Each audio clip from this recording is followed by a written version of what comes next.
Were you smoking when you said you better than Nas? I might have been a little bit. Well, as far as let's get this right. I'm way more influential than Nas, and I don't care what nobody say. I know I made a little boo-boo when we talk about the sales and all this type of shit. I don't feel like getting into that rhetoric about where I started and where he started. Well, you said that But listen, Nas was nice when I was in high school. Yeah, I just seen the Breakfast Club. Jimmy popping all that boo. I be seeing you, Jimmy talking about we Gucci boo boo. He in the Gucci store. Talking about we Gucci boo boo. The Black King niggas was going fuck you up. Jimmy, they was like, Marita Monero. Coca-Cola. This story didn't start with a diss track or a fiery freestyle. It began with a statement that shook the room on Fat Joe and Jadakiss' podcast, a space where rap legends often gather to talk life and music. Jim Jones, veteran member of Dipset, dropped a bombshell that stunned the entire rap community. He claimed he was a more influential rapper than Nas and even went as far as to say he had done more for hip-hop culture than the Queensbridge legend himself. This wasn't a backhanded compliment. It wasn't some sly joke. Jim said it with complete seriousness, and he repeated it, undeterred by the shocked expressions around him in that studio. When Jim made that outrageous claim, no one spoke, but Jadakiss' look said it all. A sharp glance, a cold stare, more than enough to let the audience know that, in the eyes of many in the game, what Jim said was downright unacceptable. Saw a clip on Instagram where a young kid was comparing you to Nas and saying that you got Yeah, that's my young boy. big hits. He's wild. Yo, he looked to you. He learned how to wear the BB Simon belt from you.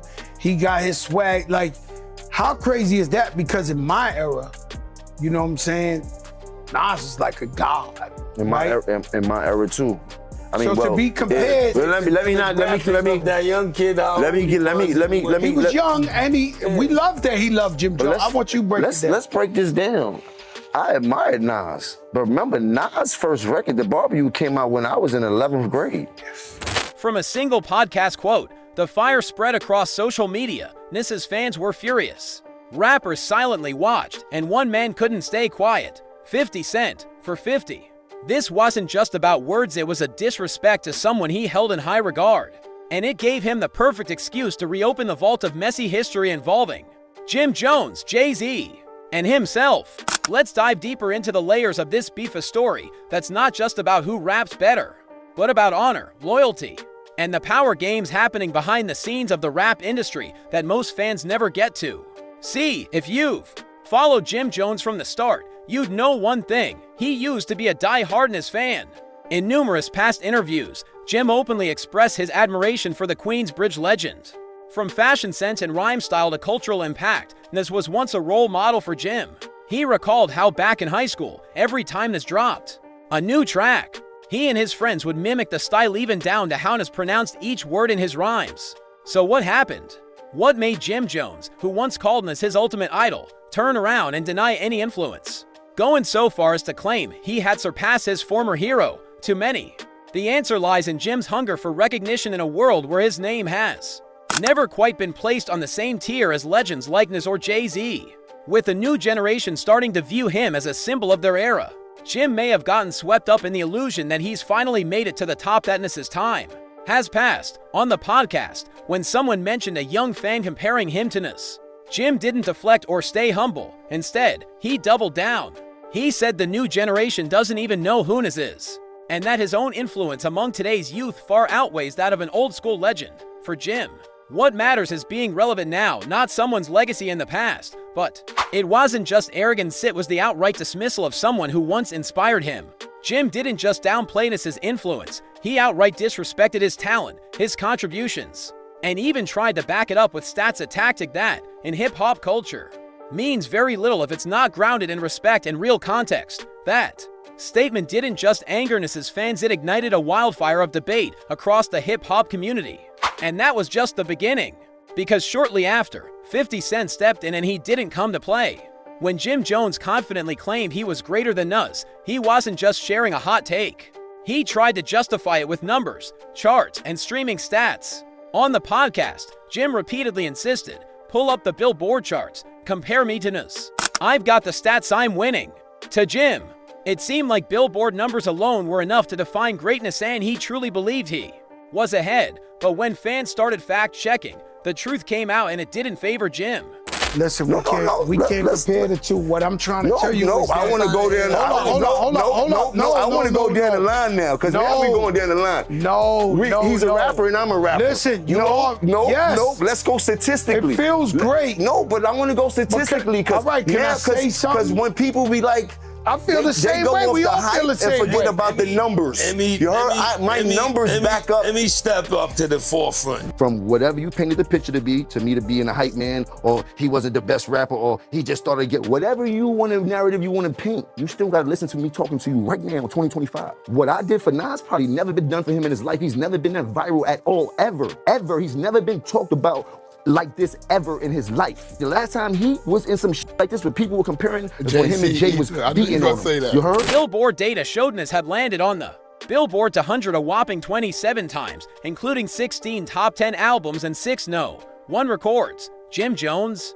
Just 9 Billboard 100 entries, with only 3 top 10 albums and not a single 1. He didn't just fall short in quantity, Jim also lagged in quality and lasting impact. Nas has a Grammy, a collection of albums hailed as hip-hop classic Somatic. It was written, Stillmatic. Each Nas project paints a cultural moment, a snapshot of an entire generation. Meanwhile, Jim Jones, despite having a hit like Ballin', has never released anything. Considered a landmark in hip-hop history, the hip-hop community knows this. Veteran rappers didn't even need to speak. One look from Jadakiss said it all. Fans across social media quickly clapped back at Jim, and most notably, even people who once supported Jim began to back away, realizing he wasn't defending artistic pride, but chasing attention by tearing down a legend. In New York, the birthplace of both Nas and Jim, rappers aren't judged by numbers alone. Here, an artist's worth is measured by cultural impact, by how they changed the game. And by that measure, there's no debate. Nas isn't just a rapper, he's a symbol. Jim, for all the buzz, still has a question mark beside his name when it comes to real respect. As Jim Jones's words spread like wildfire, it was 50 Cent who stepped out and made a bold accusation. Jim Jones wasn't speaking from the heart. As an independent artist, he was a pawn in a calculated power move orchestrated by none other than Jay-Z. What's up with that Jim Jones, man? Hip-hop, of course, you know, is a competitive sport. But on the other end of it, it's like certain people shouldn't be able to say your names until they've done something in the genre of music. I've done too much in this music to even have to answer that question. Like, Jim Jones, who is Jim Jones? Like, he's not on anyone's top 10 list. He's not like no one's top 10 list, maybe not even his family. I was saying last night, it's like the 8th guy on the bench just screaming at Jordan, like, you a bum. Like, you want to be like the 9th guy on the bench. I'm not even worried about you. For 50, this wasn't just a personal clash between two rappers. It was part of a larger, more strategic scheme, and the puppet master behind it all was Jay-Z himself. 50 Cent isn't a bystander in this industry. He's witnessed and personally experienced how Jay-Z operates in the music business, manipulating, controlling, and using others to achieve his own goals while maintaining a clean public image. According to 50, Jay never engages in direct conflict. Instead, he lets people like Jim Jones do the dirty work, attacking potential threats, stirring the pot, and then stepping back as if he had nothing to do with it. What made 50 even more convinced was how quickly Jim changed sides. This is the same guy who used to have a deep-seated grudge against Jay-Z. Jim once backed Cameron when Jay pushed him out of the Rockefeller vice president seat. He openly called Jay a phony. He even got into it with Jay's people at a Louis Vuitton store. But then, just a few years later, Jim popped up at Roc Nation's office, all smiles, acting like none of it ever happened. To 50 Cent, that wasn't growth, that was betrayal. Betrayal of his principles, betrayal of his crew, and betrayal of himself. Even worse, it was submission, a surrender to power, fame, and opportunity. And when Jim started going after Nas, a man who had a legendary feud with Jay-Z that lasted over a decade, 50 believed this was no coincidence. It was a setup. In 50's eyes, Jay-Z might be quietly reigniting his old beef with Nas, but this time, he's not taking the front lines. He's sending a sacrificial piece out to battle. And who better than Jim Jones, a guy willing to say anything, do anything, just to stay relevant, even if it means throwing away his credibility as an artist for a shot at standing next to a bigger name. To 50, this was the moment to call it out. Jimmy was not a rapper then. Right. he was your man, like on the side, like in the side, just he was not a rapper at all. Right. So when balling took place, and I'm looking and I'm going, oh, he having a moment. That's the Lloyd Banks. It's Lloyd Banks thing. He wanted that. He was watching them be that, like Mace be that, and Cam be that, and looked at, and it was finally he had one. Mm-hmm. And I just looked, and I knew I just took the shot, Murder, to see, because I wasn't sure he was gonna go for it. Mm-hmm. But I was like, we like Jimmy better than you anyway, Cam. Then you gotta watch to see how he responds. And then when you see, he like, oh, he really like that. Hey, give me this, get me Jimmy. Yeah, tell him we want you at the show, Jimmy.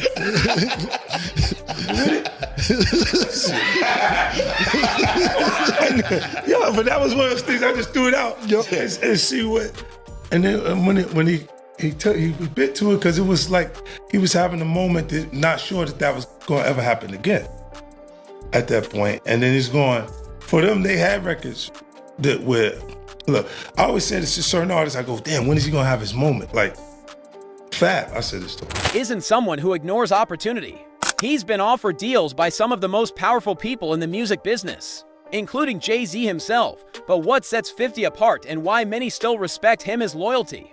Loyalty to those who reached out to him when he had nothing. Loyalty to principles that can't be bought with money or titles. One of the most vivid examples of that loyalty is his relationship with Eminem. When Jay-Z took on the role of executive producer for the Super Bowl halftime show, fans were surprised to see 50 excluded from the promotional campaign, despite being one of the performers. That's when Eminem stepped in. He made it clear, if 50 Cent wasn't part of the show, neither was he. It wasn't politics, it wasn't for publicity, it was loyalty. And that's why 50 respects Eminem more than anyone. He calls him the only one who's never betrayed me. It's through that lens that 50 compares people like Jim Jones, guys who once trashed Jay-Z, only to later crawl back for a chance at collaboration. Guys who step on everything they use to stand for just to climb a little higher. That's what 50 despises. To him, it's not strategy, it's weakness. The music industry is cutthroat, a place where fake smiles and viral comments can turn into million-dollar deals. But 50 never chose that path. He's always believed real value lasts, while hype even. If loud fades with time, looking at Jim Jones, 50 sees someone trolling just to stay relevant. A guy who was never fully embraced as a real MC, now trying to prove himself by going after a cultural giant. But 50 also knows one thing, fame can be bought, respect cannot. Jim Jones might be the talk of the town today, but the real question is, will people still talk about him 10 years from now, the way they still revere us nearly 3 decades after Omatic? This isn't about who's more viral or who gets more views. This is about legacy. Nas doesn't need a podcast to remind the world he's great. His music does that for him. His songs still echo through the streets of New York. His lyrics are quoted in essays, in books, even in college. Salabi. That's impact that goes beyond chart positions, a true cultural legacy. Jim Jones, while he's made undeniable contributions to rap style and trends, has never reached that level. He had Ballin', a track that became a moment, but what came after? Does he have an album that future generations will dig up and call a classic? Or were those just fleeting internet moments? Here, 50 Cent, who rose from the streets of Queens to global superstardom, understands better than anyone the value of longevity. To him, you can't troll your way into legend status. You have to earn it, you have to stay true, and most importantly, you have to be loyal to what you stand for. Jim might be trending today, but in his quiet, understated, never one to self-promote, is still held in the highest regard by fellow artists, by fans, and by those who truly understand the essence of hip-hop, because in the end, the truth doesn't have to scream to be heard. It endures quietly, but permanently. So ask yourself, is Jim Jones really showcasing his talent? Or just trying to get attention by taking shots at those who came before him? Is 50 Cent being harsh, or is he simply saying what everyone sees but no one wants to admit? Now's the time for you to speak up. Whose side are you on? Do you believe legacy matters more than views? Drop your thoughts in the comments, and don't forget to hit like if you think this is a story worth spreading. Subscribe to the channel so you never miss a deep dive into the untold stories behind the scenes of the entertainment world.